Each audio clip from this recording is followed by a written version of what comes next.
Billboard is synonymous with its charts, above all the Hot 100. For over 60 years, it's been the go-to for all the popular music action. From the Beatles dominating the top 5, to Mariah Carey amassing #1 hits, to Old Town Road spending a record 19 weeks on top. But how does this happen, and what's the chart's impact on the music industry? This is Billboard Explains the Hot 100. On August 4th, 1958, the Billboard Hot 100 launched. It was topped by Ricky Nelson's Poor Little Fool and instantly became one of the industry standards for success. I was a fool. So why the name? According to Rock and Roll Hall of Famer Seymour Stein, who helped start the chart, back in the day before the Hot 100, there were many different charts. The industry was looking for a hotter, quicker way of getting chart information. So what is the chart today? The Hot 100 blends all genre US streaming, radio airplay, and sales data as tabulated by MRC data. Currently, Billboard has two defined types of streaming plays: on demand, such as Apple Music, Spotify, and YouTube, and programs such as Pandora, with on demand carrying a greater weight.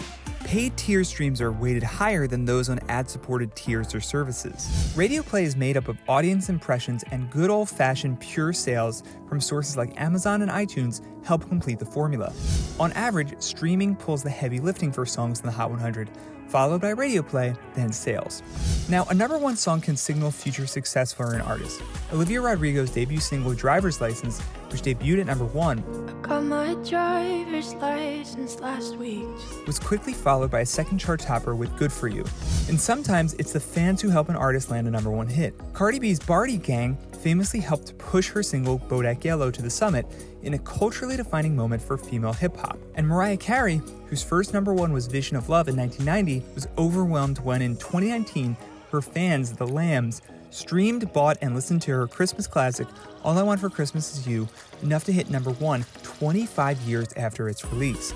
It marked her 19th chart topper, the most for a solo artist. But I never imagined this moment with it, so it's just really nice to be part of people's holiday tradition. Artists' reactions on social media fuel the hype of what it means to hit the summit. Sometimes the battle for #1 can get intense. Tekashi 6ix9ine famously took a shot at Ariana Grande when they were in a race for the top spot. People who bought the #1, which was Stuck With You, can go to #1. Billboard debunked that.